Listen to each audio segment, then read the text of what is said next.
بسم اللہ الرحمن الرحیم الحمد للہ الذی لا الہ الا وحدہ لا شریک لہ لہ الملک ولہ الحمد نحمدہ ونستعینہ ونستغفرہ ونؤمن بہ ونتوکل علیہ ونعوذ باللہ من شرور انفسنا ومن سیئات اعمالنا من یہدہ اللہ فلا مضل لہ ومن يضلله فلا هادي له ونشهد أن لا إله إلا الله وحده لا شريك له ونشهد أن محمدا عبده ورسوله صلى الله عليه وعلى آله وأصحابه أجمعين أما بعد أعوذ بالله من الشيطان الرجيم بسم الله الرحمن الرحيم شهر رمضان الذي أنزل فيه القرآن هدى للناس وبينات من الهدى والفرقان وقال الله تعالى في مكان آخر بسم الله الرحمن الرحيم لقد كان لكم في رسول الله أسوة حسنة وقال رسول الله صلى الله عليه وسلم ترکت فیکم امرین لن تضلوا ما تمسکتم بہما کتاب اللہ وسنتی او کما قال رسول اللہ صلی اللہ علیہ وسلم۔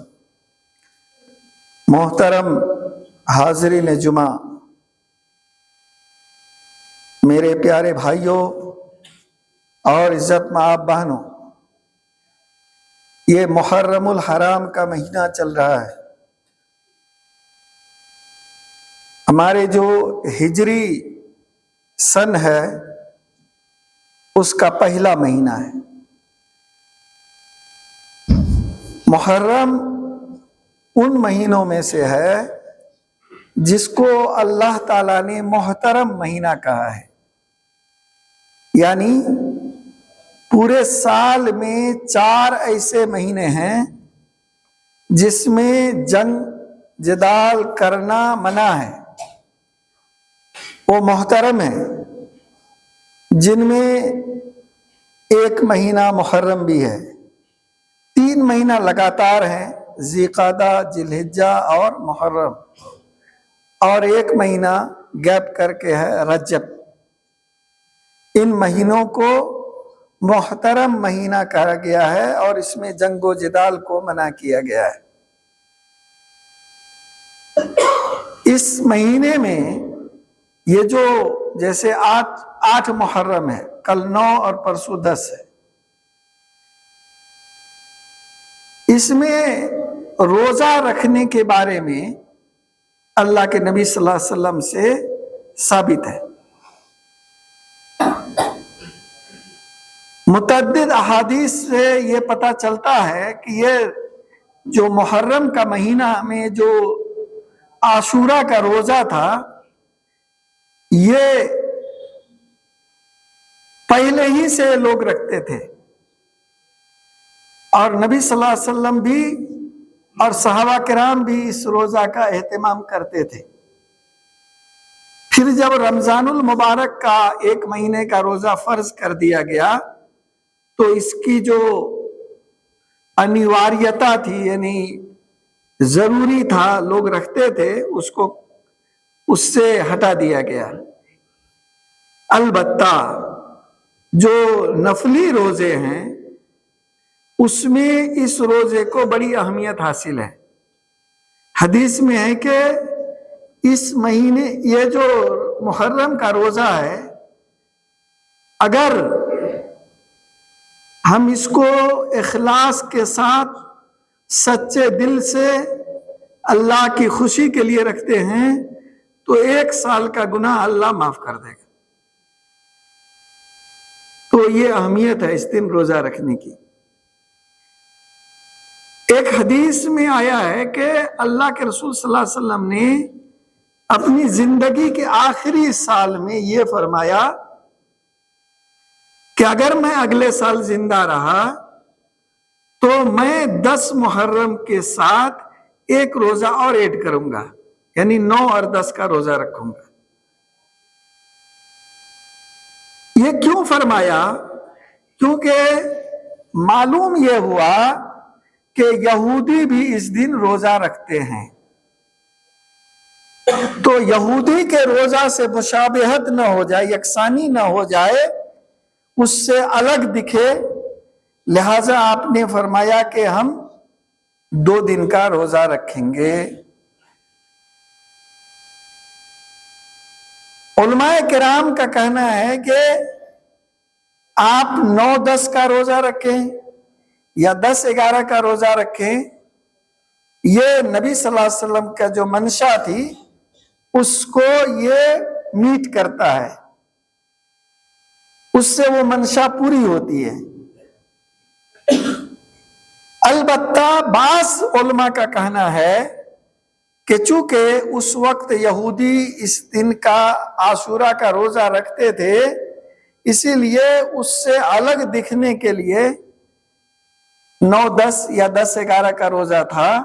اب یہودی اس روزے کی پابندی نہیں کرتے ہیں، لہذا اگر 10 کا بھی روزہ رکھا جائے تو اللہ کے رسول صلی اللہ علیہ وسلم کی جو وہ حدیث ہے جس میں کہا گیا ہے کہ عاشورہ کے روزہ سے 1 سال کا گناہ معاف ہو جاتا ہے، وہ ثواب آپ کو ملے گا۔ یہ عاشورہ محرم میں روزہ کے علاوہ اور کوئی عبادت، کوئی کام اللہ کے نبی حضرت محمد مصطفیٰ صلی اللہ علیہ وسلم سے مروی نہیں ہے، آپ نے نہیں کیا، نہ نبی صلی اللہ علیہ وسلم کے صحابہ کرام نے کیا، نہ ان کے بعد تابعین، تبع تابعین یا جتنے بھی سلف صالحین گزرے ہیں ان میں سے کسی کے یہاں روزہ رکھنے کے علاوہ کوئی عمل محرم کے مہینے میں ثابت نہیں ہے۔ سن 6 ہجری میں ایک شیعہ بادشاہ نے اس کی شروعات کی۔ یہ جو آج کل خاص طور سے شیعہ کے یہاں جو ہم لوگ دیکھتے ہیں کہ وہ ماتم کرنا، سینہ کوبی کرنا اور اس طرح کے بہت سارے اعمال ہیں جو ان کے یہاں کیے جاتے ہیں، اس کے پیچھے جو بات تھی وہ بتانے سے پہلے میں آپ کو بتاؤں کہ اسلام میں کوئی بھی چیز جو عبادت کی شکل میں آئی ہے وہ ایک مقصد کے تحت آئی ہے، اس کے پیچھے ایک مقصد ہوتا ہے۔ یہ جو یہودی روزہ رکھتے تھے جس کو اللہ کے رسول صلی اللہ علیہ وسلم اور صحابہ کرام نے بھی کنٹینیو کیا، بلکہ کہا کہ 1 دن کا اور روزہ رکھیں گے، یہ کس وجہ سے رکھتے تھے؟ کیونکہ اسی دن حضرت موسیٰ علیہ السلام اور آپ کی قوم کو اللہ تعالیٰ نے فرعون کے جو ظلم سے نجات دی تھی، وہ جو سمندر سے وہ پار نکلے تھے، اور اسی دن موسیٰ یہ کیا کہتے ہیں فرعون اور اس کے لشکر پانی میں ڈوب گیا تھا۔ اسی کی یادگار میں یہ روزہ رکھا جاتا تھا تاکہ انسان یہ بات یاد رکھے کہ جو اللہ کا حکم مانتا ہے، جو اللہ کے احکامات کی پابندی کرتا ہے، اللہ تعالیٰ اس کو کبھی بھی ضائع نہیں ہونے دیتا ہے، اس کی اس جگہ مدد کرتا ہے جہاں پر انسانی وسائل اور عقل دنگ رہ جاتی ہے۔ بات سمجھے نا؟ جب حضرت موسیٰ علیہ السلام اپنی قوم کو لے کر کے سمندر کے کنارے پہنچے اور پیچھے سے فرعون کی فوج آ رہی تھی، تو ان کی قوم نے کہا کہ موسیٰ آپ نے تو مجھے ہم لوگوں کو مروا دیا، آگے سمندر ہے اور پیچھے فوج ہے۔ تو ایسے وقت میں جبکہ کہیں سے بھی کوئی بچنے کا راستہ نہیں تھا، اللہ تعالیٰ نے موسیٰ علیہ السلام کو حکم دیا کہ وہ اپنی لاٹھی مارے، اور انہوں نے پانی پر اپنی لاٹھی ماری اور پانی 2 حصوں میں بٹ گیا اور بیچ سے راستہ نکل گیا، اور فرعون یہ کیا کہتے ہیں، موسیٰ علیہ السلام اور ان کی قوم وہاں سے گزر گئی، اور اسی راستے سے فرعون اور اس کا لشکر جب گزرنے لگا تو اللہ نے حکم دیا اور پانی پھر آپس میں مل گیا، اور اس کے بعد جو وہ ڈوب گئے۔ جب ڈوبنے لگا نزاع کے عالم میں، فرعون نے کہا کہ ہم موسیٰ اور ہارون کے رب پر ایمان لاتے ہیں، تو اس وقت جو ہے ان کی توبہ قبول نہیں ہوئی۔ اس سے یہ بات معلوم ہوتی ہے کہ نزاع کے وقت میں کی گئی توبہ جو ہے یہ اللہ کے یہاں مقبول نہیں ہے۔ اسی لیے توبہ جو ہے، آپ سے جب کبھی کوئی گناہ ہو جائے فوراً اس کی توبہ کرنی چاہیے، نہ کہ انتظار کرنا چاہیے، اور موت کا وقت کسی کو پتا نہیں کہ کب آ جائے گا، اس لیے اس کا انتظار نہیں کرنا چاہیے اور توبہ کرنی چاہیے۔